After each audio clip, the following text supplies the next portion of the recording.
اللهم صل وسلم وبارك عليه وعلى آله صلى الله عليه. الحمد الحمد لله حمدا كثيرا طيبا مباركا فيه ملء السماوات وملء الأرض وملء ما شئت من شيء بعد وأشهد أن لا إله إلا الله وحده لا شريك له وأشهد أن سيدنا وإمامنا وقائدنا وقدوتنا ونور قلوبنا محمد رسول الله صلى الله عليه وآله وسلم. وبعد, un argument qu'appose un certain nombre de personnes qui considèrent que le mawlid n'est pas un acte méritoire. Ils mettent en évidence qu'il s'agit là en réalité d'une innovation, d'une bid'a, et que toute bid'a est mauvaise en islam. Et que par conséquent, sachant que le prophète alayhi salatu wassalam n'a jamais fêté lui-même sa naissance, ce qui n'est pas vrai, nous allons le mettre en évidence au cours d'une prochaine vidéo incha'Allah. Donc sachant que le prophète alayhi salatu wassalam n'a jamais fêté lui-même sa naissance, eh bien il n'y a pas à fêter la naissance du prophète alayhi salatu wassalam. Celui qui ferait le contraire, qui fêterait la naissance du prophète alayhi salatu wassalam est en état de péché. Alors évidemment, très important, nous allons aborder cette question de bid'a. Qu'est-ce que c'est qu'une bid'a? Alors pour faire une définition, le plus simple, c'est d'en venir aux traditions du prophète alayhi afdalu salati wassalam. Et la tradition du prophète, comme le rapporte l'imam Muslim d'après Sayyida Aisha radiyallahu tabaraka wa ta'ala anha, elle nous dit que le prophète a dit Man ahdatha fi amrina hadha ma laysa minhu fahuwa rad.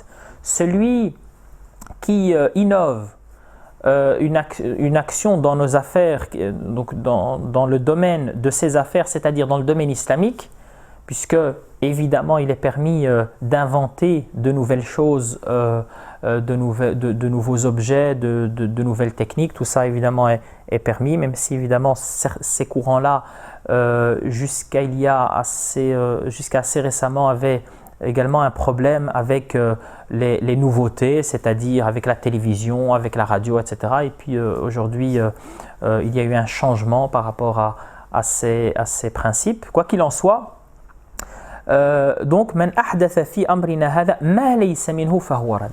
Alors, donc j'ai traduit la tradition en question et nous pouvons tirer une conclusion. La conclusion est la suivante, c'est-à-dire que pour qu'une action soit rejetée sur le serviteur, c'est-à-dire non acceptée par le Seigneur subhanahu wa ta'ala, c'est-à-dire mauvaise, pour qu'une innovation soit mauvaise, il faut en fait réunir deux critères. Un critère ne suffit pas. C'est-à-dire que le simple fait que l'action soit innovée ne suffit pas pour que cela soit rejeté sur le serviteur. Tout simplement parce que nous lisons le hadith. Le hadith il dit Man ahdatha fi amrina hadha, celui qui innove dans ses affaires, c'est-à-dire en termes d'islam, celui qui innove en termes d'islam, une action qui ne fait pas partie de l'islam. Ah, donc ici il y a deux éléments, il y a deux conditions. La première condition, c'est que nous parlions d'innovation, que l'innovation soit réelle. Et puis le deuxième élément, il faut que cette innovation contredise la religion islamique. Ça signifie quoi? Ça signifie que celui qui innove quelque chose qui ne contredit pas la religion islamique, eh bien, nous ne pouvons pas parler de rejet. Alors on va donner un certain nombre d'exemples. Un certain nombre d'exemples d'innovation, tout simplement. D'accord? Donc à l'époque du prophète alayhi salatu wassalam, le tarawih n'existait pas. C'est-à-dire que le prophète alayhi salatu wassalam, il a pratiqué le tarawih pendant quelques jours, puis il l'a délaissé. Et puis il a donné ses raisons pour lesquelles il a délaissé cela. Concernant le tahajjud, le prophète ne l'a jamais pratiqué alayhi salatu wassalam. Donc le tarawih, c'est cette prière qu'on accomplit après la prière de l'Maghrib, après la prière de l'Isha, excusez-moi. Par contre, cette prière que nous faisons pendant le mois du Ramadan, avant Salat al-Fajr, qu'on appelle le tahajjud, le prophète ne l'a jamais fait en public. Radiyallahu tabaraka wa ta'ala, sallallahu alayhi wa sallam. Donc le prophète ne l'a jamais fait en public. Donc il s'agit d'une innovation. C'est quelque chose que le prophète n'a pas fait alayhi salatu wa sallam. Le fait de créer des centres islamiques de la manière dont ils sont créés aujourd'hui, ça n'existait pas à l'époque du prophète alayhi salatu wassalam. Le fait de mettre sur pied des universités où l'on enseigne la théologie, etc., ça n'existait pas à l'époque du prophète alayhi afdalu salatu wassalam. Le fait, par exemple, de partager le Coran pour pouvoir le lire en 30 jours, hein, de le partager en 30 grandes parties, puis en 60 parties, etc., etc., tout cela, ça n'existait pas à l'époque du prophète alayhi sallam. Le fait de vocaliser le Coran, ça n'existait pas à l'époque du prophète alayhi salatu wassalam. Le fait de retranscrire le hadith de la manière moderne, ce qu'on appelle le tadwin, ça n'existait pas à l'époque du prophète alayhi sallam. Le fait de codifier les sciences, la jurisprudence, etc., ça n'existait pas à l'époque du prophète alayhi sallam. Et tout cela a posé un certain, c'est-à-dire que ça a suscité des questions chez les compagnons et finalement ils y ont répondu, etc. Parce que chaque étape de l'évolution de la société islamique, eh bien, a été précédée par un certain nombre de questions, par des débats, etc. Les musulmans ne faisaient pas les choses n'importe comment. Et donc, à chaque fois, la réponse était non, il ne s'agit pas là d'une bid'a. Pourquoi ? Parce que il est vrai que c'est une innovation, c'est quelque chose qu'on innove, c'est quelque chose qui n'a pas été fait auparavant, ça c'est vrai, mais c'est quelque chose qui va dans le sens de la religion. Par contre, le fait d'innover quelque chose qui va à l'encontre de la religion, ça pose un problème.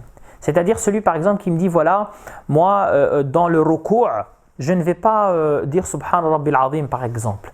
Ce que je vais faire, c'est je vais lire Stin Hizb dans le ruku'. Je lui dis non, c'est pas bien. Le prophète a institué certaines paroles bien déterminées pour le ruku'. Donc toi, ce que tu fais, tu innoves quelque chose qui va à l'encontre de la religion. Ce n'est pas bien. Celui par exemple qui me dit, voilà, moi, pendant le voyage, je ne vais pas raccourcir mes prières. Je vais faire les 4 rak'a, etc., comme si de rien n'était. Je vais lui dire ici, il y a un problème. Pourquoi ? Eh bien, parce que le prophète, pendant le voyage, en termes de prière, il a institué des dispositions. Le fait de faire le contraire, eh bien, tu vas à l'encontre des dispositions prophétiques. Donc, qu'est-ce que c'est qu'une bid'a ? Une mauvaise bid'a ? Une mauvaise bid'a, c'est une innovation qui va à l'encontre des principes de la religion. Donc toute innovation qui va dans le sens des principes de la religion ne pose aucun problème.